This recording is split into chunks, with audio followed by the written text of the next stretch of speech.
Já, komið sæl. Ég ætla að fara yfir íslenska skuldabréfamarkaði með ykkur og kannski bara svona til þess að byrja með að segja ykkur aðeins bara frá mikilvægi skuldabréfamarkaðins og hvar áhrifa hans gætir.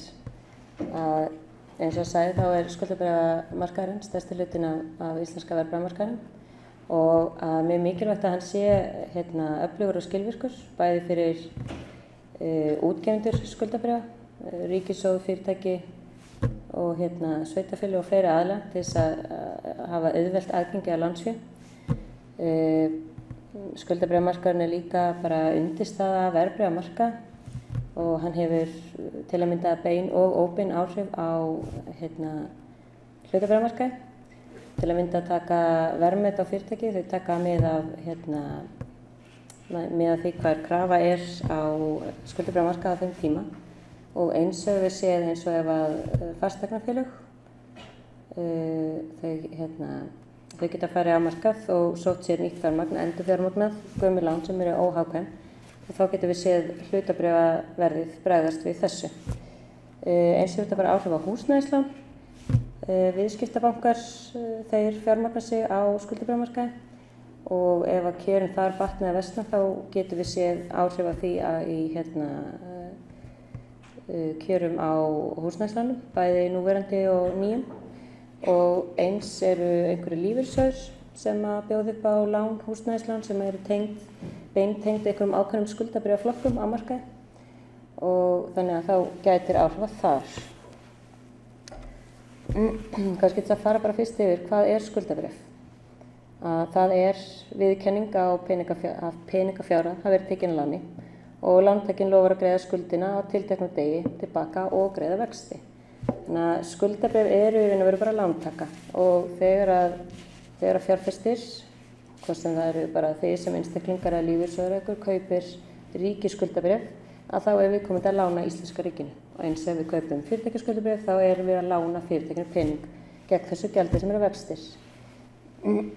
Svo sjáum við á myndinni útboð hjá ríkinu og Íbúðalánasjóði frá árinu 2006 og framan af og fram á árinu 2008 var ríkið fremur skuldlétt og útgáfur fremur svona hógværar en svo við áfallið 2008 þá tekur ríkið á sig gífurlega miklar skuldbindingar og ríkissjóður rekinn með halla og þá sjáum við hvernig útgáfurnar stór aukast á því tímabili. Svo bara eftir svona 2012-13 þá fjárlagahallinn farin að batna og ríkið farið að eiga meiri tekjur og þá minnka útgáfurnar samhliða. Þetta svona svolítið lykilatriði, hver munurinn á hlutabréfum og skuldabréfum. Og kannski fyrst og fremst það bara þessi áhætta. Hvar bréfin eru í kröfuröðinni ef kemur til gjaldþrots eða einhvers konar fjárhagslegar endurskipulagningar. Ef það einhver peningur eftir í búinu þá hafa skuldabréfin forgang, svo víkjandi skuldabréf og svo hlutabréf. Þannig að áhættan meiri í hlutabréfunum og þess vegna ekki gerð sama ávöxtunarkrafa til skuldabréfa og hlutabréfa. Það bara mismunandi áhætta. Eins í skuldabréfum, þegar kaupir skuldabréf þá greiðsluflæðið þekkt, að meðan það óþekkt í hlutabréfum. Og aðeins muninn bara á nafnvöxtum og ávöxtunarkröfu. Þetta eitthvað svona atriði sem ruglar oft fólk. Nafnvexti bréfs eru bara vextirnir sem eru áritaðir á bréfið. Það eru bara vextirnir sem útgefandi greiðir af lánsfjárhæðinni út líftímann á láninu. Það raun og veru ótengt ávöxtunarkröfunni sem bara sú ávöxtun sem að fjárfestin sem kaupir bréfið, hann fær þá ávöxtun á þessa fjárbindingu til lokatíma. Venjan að nafnvexti bréfs og ávöxtunarkrafa séu svo sama þegar bréfið gefur út nýtt skuldabréf, þá það sama. Eftir útgáfudag haldast nafnvextirnir, þeir eru áritaðir á bréfið, það eru bara vextir sem halda út líftímann, en ávöxtunarkrafa getur strax tekið að hreyfast. Þegar ávöxtunarkrafa markaði breytist, þá breytist verð bréfanna. Ef hún hækkar, þá lækkar verð bréfanna og öfugt. Og það sama á við ríkisbréf. Þess gæti stundum misskilningu með ríkisskuldabréfin, geta ekki lækkað verði en ef að krafa þeirra hækkar þá lækkaði verði, en hins vegar eru þau traustur skuldari, þessast útgefandinn, ríkið. Og ávöxtunarkrafan endurspeglar ávöxtuna út líftímann. Ef að bréfin eru seld áður en koma að gjalda, þá annaðhvort eru þau seld á yfir- eða undirverði, þannig að það er hægt að hagnast eða tapa á því. Og svo var þetta bara svona íslenska markaðinn, stærðina á fleira. Hérna sjáum við markaðsvirði í árslok 2014. Þetta er svona bara til að sýna ykkur stærðina, að af 2700 milljónir sem eru skráðir þá eru 2000 milljarðar í skráðum skuldabréfum. Og íslenska ríkið eða bréf með ríkisábyrgð eru stærsti parturinn af markaðnum, 72%, íbúðalánasjóður og ríkið með verðtryggð og óverðtryggð skuldabréf. Svo sjáum við að fyrirtækjaskuldabréf er í gula 11% og svo sértryggð skuldabréf. Og þetta er svona þeir fjárfestingarkostir sem við viljum sjá stækka. Íbúðalánasjóður sem er með stærsta partinn, 34%, hann hefur ekki gefið út í nokkuð tíma og ekkert fyrirsjáanlegt að verði útgáfa þar. Þau bréf eru afborgunarbréf og eru að minnka, þannig að við þurfum að fá eitthvað annað á móti til að viðhalda markaðnum. Fjárfestar fá afborgunarbréfum og þurfa að geta fjárfest í einhverju. Og hérna sjáum við veltuna. Vorum 7 milljarðar á dag á árinu 2014 sem var mjög veltu lítið ás. Það var svona eitthvað rólegt ár á skuldabréfamarkaði, en miklu stærra í ás. Og til að mynda núna í september held ég að veltan hafi verið 10 milljarðar á dag.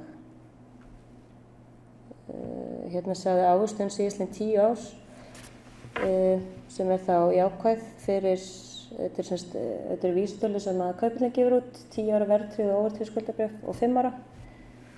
Og mesta ávöxtunin sjáum við hérna 2008, þá var hérna eftir hrun gífurlegur flótti í öryggi, þannig að ríkisskuldabréf voru keypt alveg gífurlega mikið og hérna sjóðir hækkuðu mikið. Og svo svona helstu hugtök sem að eiga við skuldabréf. Það er útgefandi, sem er lántakinn, höfuðstóll sem er lánsfjárhæðin, gildistími eða gjalddagi er bara lokadagur bréfsins. Vextir er þessi nafnvextir sem að útgefandinn greiðir af fjárhæðinni allan lánstíman. Það er að koma fram hvort að bréfið er verðtryggt eða óverðtryggt, í hvaða mynd, hvers konar greiðsluferli ég fer betur í þá eftir, hvort það sé einhverjar ábyrgðir eða tryggingar til greiðslu skuldabréfsins og svo hvort það sé skráð í Kauphöll eða boðið upp á viðskiptaverð. Og það skiptir máli að bréf sé skráð í Kauphöll. Það veitir svona ákveðið öryggi vegna þess að þá þarf útgefandinn að undirgangast ákveðna kvaðir varðandi upplýsingagjöf. Þannig að betri upplýsingagjöf ef að skuldabréfinu er skráð. Hérna sáum við bara svona dæmi. Þetta er ríkisbréfaflokkur, frekar stuttur, RIKB 17, það þýðir að það er á gjaldi árið 2017 og 7. febrúar 2017. ISI-númer er bara svona auðkennandi númer fyrir þennan flokk, hver einn flokkur hefur númer. Nafnverðseiningin er 1 króna sem þýðir að það er hægt að kaupa 1 króna af þessu bréfi ef það eru stærri einingar. Eins og til dæmis í sértryggðum skuldabréfum það eru 20 milljón króna einingar. Þannig að það er mjög erfitt fyrir einstaklinga að kaupa 1 bréf af sértryggðum skuldabréfum. Það er bara svo stórar einingar. Nafnvextir, útgáfudagur, þetta segir svolítið sjálft. Svo er hérna 3 bara tegundir sem langaði að fara rétt yfir. Þetta er vaxtagreiðslubréf. Þá erum við að horfa á hvernig endurgreiðsluferill bréfsins er. Vaxtagreiðslubréf eru bréf sem að greiða eingöngu vexti yfir lánstíman og allan höfuðstólinn í lokin. Engar afborganir yfir líftíman. Jafngreiðslubréf, þá eru bara jafnar greiðslur á hverjum gjalddaga. Þetta er mjög mikið á húsnæðislánum, þessum verðtryggðu húsnæðislánum eru með þessu formi. Það sem að hver greiðsla er jöfn og þá eru vaxtagreiðslurnar hátt hlutfall fyrst. Bréfið greiðist hægar niður. Og að lokum skuldabréf með jöfnum afborgunum. Þá er höfuðstóllinn greiddur niður í jöfnum afborgunum og vaxtagreiðslur frekar háar fyrst en lækkar hratt vegna þess að það er verið að greiða bréfið hratt niður.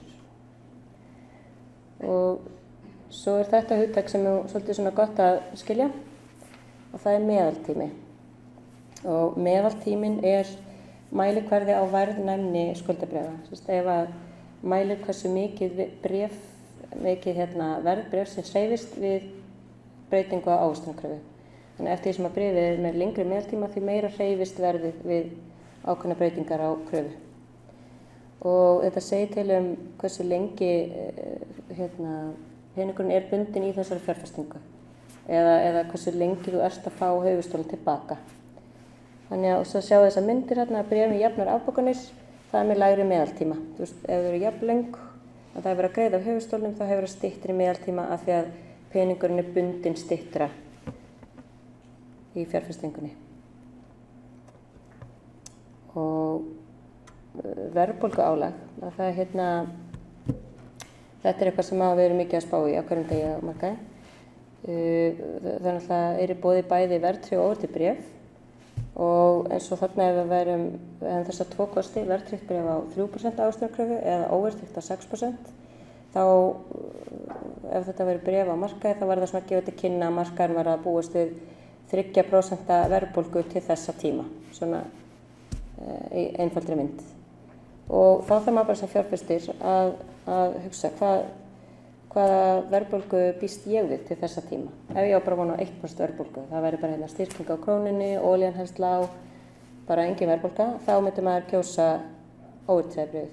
Ef ég eins og að vona bara allt fari í kalda kol, bara launaskrið og krónan veikist við afnám hafta og fleira, að þá væri maður kannski að fara að taka verðtryggð bréf þegar maður byggist við meira en 3% verðbólgu. Þannig að þetta svona þessi kosti sem maður þarf stöðugt að vera saman. Svo auðkenni, ég veit ekki hvort þið sáu þetta nógu vel, en eins og ég fór yfir áðan þá eru bara fyrstu stafirnir útgefandinn, tölustafirnir tákna gjalddagann. ISLA, það eru til dæmis þessi sértryggðu skuldabréf, ISLA og L-bank, CB þýðir covered bond og CB indexed, verðtryggt covered bond. Svo það sem hefur áhrif á verð skuldabréfa. Þetta svona kannski helstu þættirnir. Útgefenda áhætta, hver útgefandann á bréfinu, hversu traustur skuldari þetta. Við erum að lána peninginn, þannig að við þurfum að hafa skoðun á því hversu góður skuldari þetta Hverjar eru vaxtahorfur, ef við vona á stýrivaxtahækkunum eða lækkunum, eða það hefur áhrif á hvar við viljum staðsetja okkur á vaxtaferlinu. Hverjar horfum með verðbólgu, hvernig seljanleikinn, framboð og eftirspurn á markaði, eru stóru gjalddagar framöndan eða stórt hlutafjárútboð, þá kannski ef við vona á sölu í skuldabréfum til þess að fjármagna kaupi hlutafjárútboðum og svo þessar ytri aðstæður sem að hafa mikil áhrif. Ég ætla að taka ykkur nokkru atriði með útgefandann. Þá getur hann þó að skuldabréfið teljist ekki eins áhættu sem fjárfesting, þá þetta getur að gerst að útgefandi getur ekki staðið skuldbindingar sínar. Almenn regla svo að ríkisbréf eru talin öruggust eða bréf með ríkisábyrgð og þau mynda grunn fyrir alla aðra verðlagningu. Þetta svona bara það sem að ríkisbréfakurvan liggur, það grunnurinn. Aðrir útgefandir eru ekki eins góðir þannig að þau þurfa að borga hærri vexti heldur en ríkið. En það ekki bara útgefandi sem skiptir máli, þetta líka hvort það séu einhverjir skilmálar eða tryggingar í bréfinu fyrir greiðslu bréfsins. Ef þú ert með eitthvað fyrirtæki, þá nægir það kannski ekki að fyrirtæki segi bara ég verð með rosa tekjur í 5 ár og ég ætla að borga tilbaka. Það kannski tekið við í fasteign, í einhverjum fastafjármunum, setja einhverja kvaðir á bréfið og reglan bara að því áhættan við skuldari eða minni eða verri tryggingar að því hærra álag þess að því hærri vexti þarf útgefandinn að greiða. Og þetta svona dæmi einhverja skilmála sem eru settir inn. Fyrir hrun var því frekar ábótavant að hafa skilmála í skuldabréfum en þetta eitthvað sem hefur breyst mikið til batnaðar síðari ár. Og svo með bara viðskiptavættina og útskýra það hugtak kannski að allavega eins og með ríkisbréfin að þá sjá lánamál ríkisins að gera samning við viðskiptavaka. Það þýðir að á hverjum degi leggja þau fram kaup- og sölutilboð af ákveðinni fjárhæð með ákveðinni bili og til dæmis í ríkisbréfinu þá eru 4 viðskiptavakar Þannig að á hverjum degi þegar við erum markaðurinn að opna þá getum að gengja að því að það eru alltaf 4 kauptilboð og 4 sölutilboð. Og þetta bara skapar ákveðna vissu. Að ég til dæmis sem fjárfestir veit að ég þarf að losa bréf og það geti gerst það upp að þessu magni. Já. Og verðbíll, hann fór nú svolítið í endan Ármann, þetta svona bara til að sýna að það er mismunur á kaup- og sölutilboðum. En hann fór nú ágætlega í það, þannig ég ætla bara að sýna ykkur þessa hérna mynd. Þetta sýnir semst eigendur í ríkisbréfum, RB15 og RB16, þetta allt bara ríkisbréfaflokkar. Og þá sjáum við til dæmis þarna bréfið RB31 að þar eru lífeyrissjóðir gífurlega stórir eigendur. Og það hefur áhrif á seljanleikann í þessum flokki vegna þess að þetta eru fjárfestar sem að þeir kaupa bréfin og setja á henni skúffu, þeir eru ekkert mikið að hreyfa þetta, sem þýðir að það er ekki mikið framboð af þessum pappirum á markaði. Verðsveiflur, það er eins og ég nefndi áðan, geta verið meiri á lengri skuldabréfum, þannig að svona að því leytinu til eru lengur skuldabréf áhættu meiri, þau hreyfast meira að það verða einhverjar hreyfingar á vöxtum á markaði. Og hér sjáum við bara svona mynd á verðsveiflum. Svarta línan, það er lengsta skuldabréfið, rauða næst lengst og þetta bláa minnst, þarna voru hreyfingar bara á kröfu og þið sjáum þarna áhrifin á verðinu, þetta er semst verð þarna á skalanum. Svo er þessi mynd mjög skemmtileg, Björn Borg hefur nú verið duglegur að sýna þessa mynd svona á grunnnámskeiði. Þetta er semst sjóður 7 sem er sjóður hjá okkur í Íslandssjóðum, löng ríkisskuldabréf og hann er mjög verðtryggður. Og þetta það er gífurlega mikið búið að eiga sér stað á þessu tímabili frá 2008 til 2015 en svona að það er áhugavert að horfa á þetta yfir lengri tíma og sjá, við sáum áhrif á verðið í sjóðnum en svona, þetta mallar upp á við. Þannig að eins og stendur hérna eiga langtíma fjárfestar að bregðast við skammtíma sveiflum. Það svona getur verið, eins og þið sjáið, ef maður er að bregðast við, tekur selur í hræðslu þá að maður aðeins að missa af. Svo bara það sem hefur verið í gangi, á skuldabréfamarkaðnum þessu ári. Maður gaf bara aðeins að sýna ykkur þessa mynd. Þetta sést frá áramótum og þessar línur efri eru ríkisbréf, mislöng. Efsta er bréfið með lengsta meðaltíman og græna næstmest og bláa með mjög stutta meðaltíma. Neðsta línan er verðtryggt bréf. Og í upphafi árs þá voru ennþá litlar væntingar verðbólgu. Þannig að verðbólguálagið var frekar lítið á markaði. Svo í byrjun árs, janúar, febrúar, fóru að berast fréttir af hversu erfiðlega kjarasamningar gengu. Það voru komið fréttir á rosalega háum kröfum frá mörgum aðilum og það bara myndast hræðsla á markaðnum bara við verðbólgu. Og á sama tíma var Seðlabankinn að miklum vaxtahækkunum og það eiga löng bréf með langan meðaltíma í vaxtahækkunarferli er ekkert sérstaklega skynsamlegt. En það hefur svo mikil áhrif á þetta langa bréf. Þannig að þið sjáu hérna að krafan, þá myndast hræðsla og markaðurinn hefur minni áhuga á óverðtryggðum bréfum, þannig að þið sjáu að krafan þar hækkar, menn er að selja óverðtryggð bréf, en krafan á verðtryggðu bréfunum lækkar, þess að þú eru að kaupa verðtryggðu bréfin. Svo gerist þarna sumarið, þarna í byrjun júní, að það er eiginlega þrennt sem að gerist. Bæði er búið að semja við aðila á vinnumarkaði og ekki kannski eins slæmi samningar að búast það við í upphafi, menn voru búin að teikna þetta upp ansi svart. Þetta voru svona betri samningar.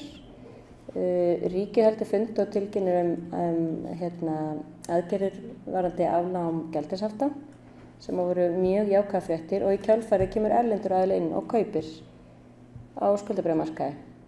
Og allt þetta veldur því að ríkisskuldabréf eru keypt, þessi óverðtryggðu og svo sjáum við með haustinu og þá er þetta eiginlega þannig að ferillinn er eiginlega bara orðinn flatur. Upphaf árs munur á milli tímalengda, hvaða kröfu þú færð. Þú færð meiri ávöxtun fyrir að fara lengra bréf, en svo þarna í kringum haustið, byrjun september, þá bara fjallinn flatur, línurnar leggjast saman og við sjáum þetta loka punktinn að þá er hærri ávöxtunarkrafa fyrir stysta bréfið heldur en lengsta bréfið. Þannig að þetta svolítið svona ýktar sveiflur sem hafa verið á markaðinum á þessu ári. Og til þess að bara sýna ykkur svona aðeins betur, hérna lengst flokkurinn RB31. Þið sjáum þarna þegar að verða vaxtalækkanir á markaði þá skuldabréfið keypt. En svo þegar verið vaxtahækkanir þá er bréfið líka keypt. Sem bara vegna þessara atriða og eins að það lítið flot í þessum flokki. Eins og ég sagði, lífeyrissjóðir eiga stóran part af þessu og það ekki mikið verið að selja. Lánasýslan ekki að gefa út í þessum flokki, þannig að það bara ekki mikið framboð þarna. Þannig að mikil eftirspurn, lítið framboð og það veldur þessari hreyfingu. Hér sést aðeins bara hvernig breytingin hefur verið á verðbólgu álaginu á þessu ári. Í upphafi árs, hérna græna línan, þá eru markaðsalar mjög jákvæðir, verðbólgualega mjög lítið á markaði, bara 2–3%. Já, 3% á lengstendunum, þannig að menn ekki að búast mikil verðbólgu. Svo tekur hann þetta stökk og bláa línan hérna fyrir 3 mánuðum þá bara verðbólgualega upp í 4,5%, þannig að menn að búast mikið meiri verðbólgu, þetta á mjög stuttum tíma. Í kjölfar þess að þessi erlendu aðili kemur inn og innlendir aðili elta og það bara mikið verið að kaupa, lítið framboð, að þá erum við komin hérna niður aftur, bara á svipaðan stað í upphafi árs. Og eins bara vaxtaferillinn, að í upphafi árs var hann uppallandi, það þessi græna lína. Maður fekk meiri, þú gast keypt lengri bréf að hærri ávöxtunarkröfu, en í dag, eins og rauða línan stendur, þá bara ferillinn flatur og búinn að hliðrast niður við. Og fyrir fjárfesta þá þýðir það bara að þið getið keypt ríkisskuldabréf til 2016 eða 2031 á sömu kröfu.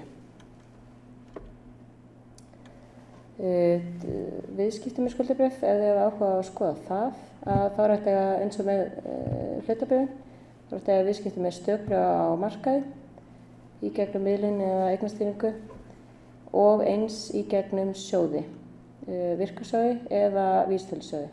Og svo í skuldabréfunum, þetta náttúrulega margir flokkar, þannig að það gífurlega mikið til af mismunandi flokkum eftir hvar áherslu liggja hjá ykkur sem fjárfestum.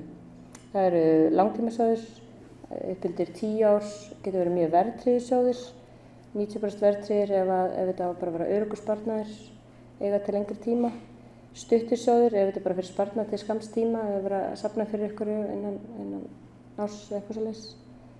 Þannig að og allar upplýsingar þetta eru á heimasíðum bæði rekstrarfélaganna og eignastýringanna. Miklar upplýsingar mismunandi sjóði og ég hvet ykkur svo að skoða ef þeir að pæla í þessu. Inn á heimasíðunum eru upplýsingablöð og lykilupplýsingar. Þið getið kynnt ykkur í hverju sjóðurum á fjárfesta, til hve langs tíma og það mjög gott að fylgjast með því. Þannig að það var ekki bara komið hjá mér. Er ykkur að